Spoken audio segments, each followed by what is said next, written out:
Since I started posting these weekly video reports, this whole experience has made me think a lot more about creativity. What does it even mean to be creative? What does it mean to be an artist? Now, of course, I wouldn't dare calling myself an artist or even particularly creative. But here's the thing, growing up we were all artists. We painted, we danced, we told stories, we explored. And then something happened. Somewhere along the way, and I'll speak for myself at least, I lost that path. But here's what I realized. Putting these videos together has been bringing me back to that feeling, that joy of creating just because. So this week, I thought, why not dive a little deeper into understanding creativity?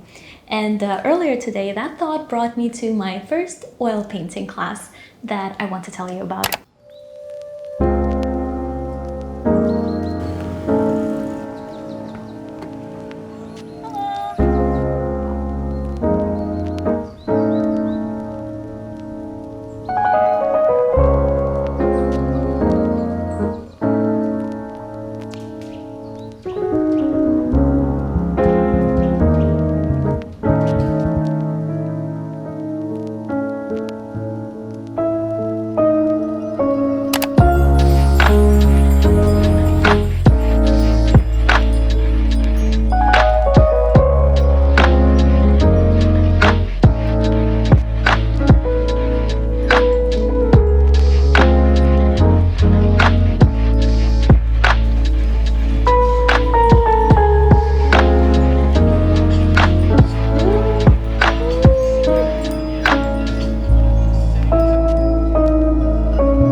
Well, I figured that if I want answers, I should probably start with someone who knows.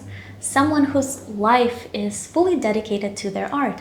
And while at it, I'd also cross off my something new for this week. It was really important for me to talk with Tanya and understand what is creativity and art to her, and what was the path that brought her to where she is today.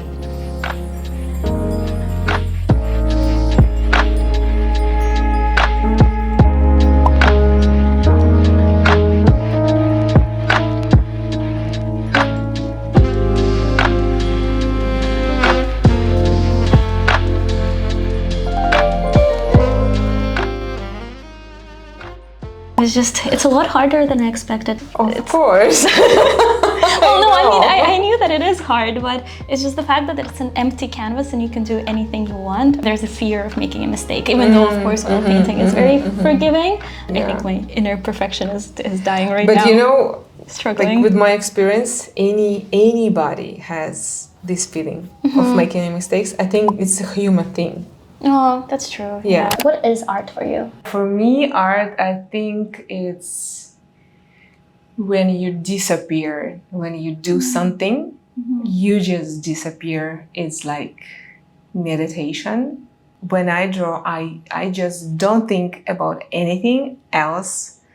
I don't even think about how I use the brush and do whatever I do.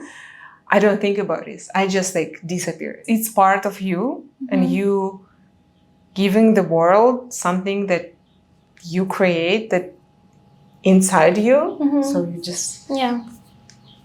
Oh, that's beautiful. Yeah. It reminded me of something I'd read in The Creative Act by Rick Rubin earlier this year. How you don't need to work in traditional mediums to call yourself an artist, and that creativity really is for everyone, that it is part of being human. I'm fascinated by how forgiving the oil paint is, because a couple of times that I have held a paintbrush, it was always with watercolor or acrylic, and with those, if you make a mistake, then the mistake stays on the painting with you. But so far, it's so dynamic, it almost feels like the paint is alive in some sense, because if I were to apply a darker shade, then it's so much easier to blend it out with a lighter and vice versa. And even so far, what we've done with the shading and the volume on the neck, it just seems absolutely surreal that I've done it because I don't think I would have believed that this is possible, right? I can paint this the way it is right now if you were to tell me earlier, but it's very, very interesting. And what was your journey to where you are today? How did you start? So, I was an architect. So I graduated as an architect, 6 years, and then before 2 years preparation. So it was a long journey. But when I was young, my mom saw me all the time drawing, and she hang out the paintings all over the house. So she made me very proud of myself to do something. She took me to a drawing school, and then I graduated as an architect, and we have also painting lessons there. So it was like all the time, like part of my life. And then I graduate, and then I go to Spain, and it was very inspiring for me. It was the first time when I actually go somewhere abroad. So I realized the world is not just my town, this big world, and I want to see everything. And I came back, and then I started to draw portraits and send these portraits to who I draw. So I just continued this, and I started to share on Facebook. And then someday one guy just messaged me and asked me how much for the painting, and I'm like, wow, me? Money? You give me money for painting? Like what? But yeah, I will never forget. And then Instagram came, and I realized that I will earn more than in my job that I don't like. So I quit. So basically, after university, after graduating from an architect, you only worked for about how 6 months? Yeah. And then since then, you've been an artist. So now I'm not just an artist. I'm a photographer also, and I teach and I paint. And there is many things to do behind the scene, you know, also in marketing, also creating content, posts, communicate with your audience. Like it's a lot of work, and sometimes I don't have even time to work on my projects or paintings because I have to like build the community, and I have to build my audience. So being an artist is not just drawing and showing your drawing.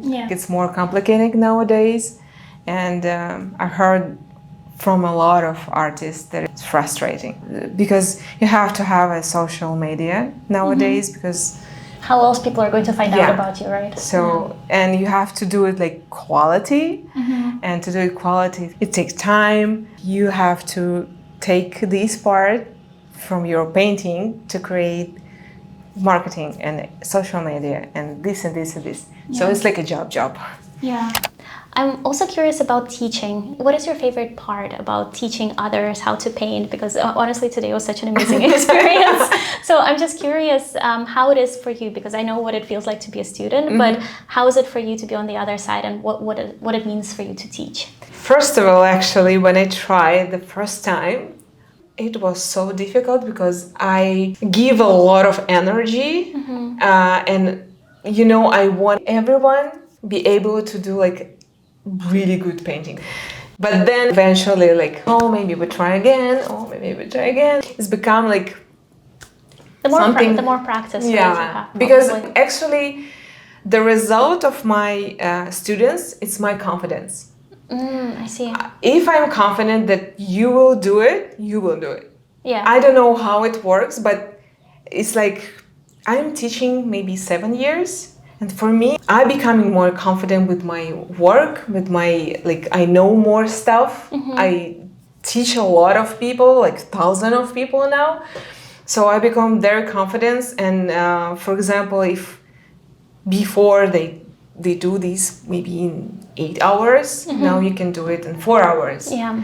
Honestly, when I came here, I knew what we were gonna paint, but in the back of my mind, I was like, oh, okay, well, I'm not sure how it's gonna go because it looks very complex. There's so many shadows, and it's just, for someone who's never approached it before, it just looks surreal. But slowly, as we started breaking it down and putting it together, I felt like this whole stereotype of what I can do or I can't do just broke in my mind, because now I realize, oh, it is doable. So I'm curious what else is doable. Yeah. So that's beautiful. That's amazing. Thank you so much. You're welcome. So here it is. I guess once again learned the importance of just trying and just trying to create. But thank you so much for watching this video, and I'll see you next week in the next one. Bye.